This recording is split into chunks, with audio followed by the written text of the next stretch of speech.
Alright guys, sorry, floors are a bit of a mess, but as you can see, this board right here, right in front of the tile. So I'm going to take a video from this angle because you can kind of see it.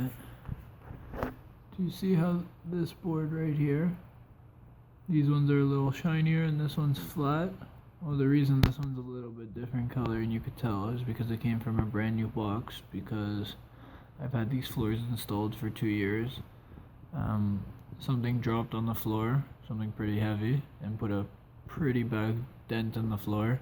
I tried ways to remove the dent, but let me tell you, if you got a huge dent in the floor, it's pretty hard to take it out of laminate. I don't think you're gonna fix it.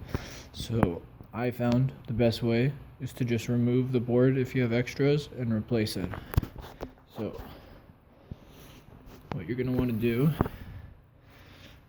it might be hard with an X-Acto knife. What I used is I'm pretty sure I used my small little Dremel tool with the small little circle blade about this big, and what I did is I cut a V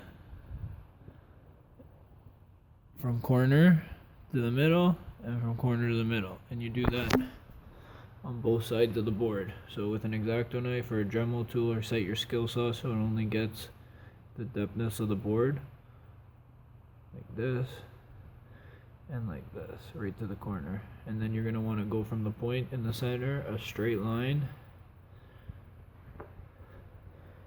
to connect it with the part that you cut out that goes like this and like this. So once you do that, just break it right here, and then you should be able to take out that V piece, and then you should be able to take out this piece, take out this half, and then take out your little V from here.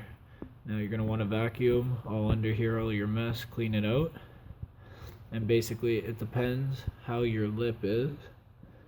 Mine goes this way, so what I did is I had to trim the underside of this lip off, and I think I trimmed the underside of this lip off, leaving the same lip on this side and lip on this side.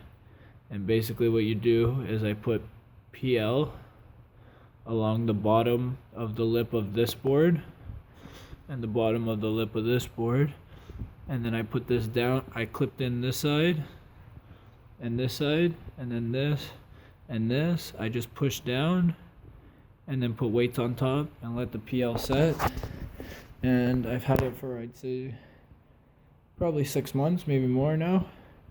And as you can see, the board, you can tell, like, it's perfectly flat, flush. You wouldn't be able to tell that this board was changed, other than the fact that it's a little bit different color, because I guess from 2 years of these floors sitting here, the sun, whatever, they've changed a little bit of color. So it's only the color you can see. Nobody would know I changed this board. So if you want to change a board, that's exactly what you're going to need to do. Cut out, straight cut out in a V, pull it all out, cut the tabs off of 2 sides and glue it in. It will work, trust me.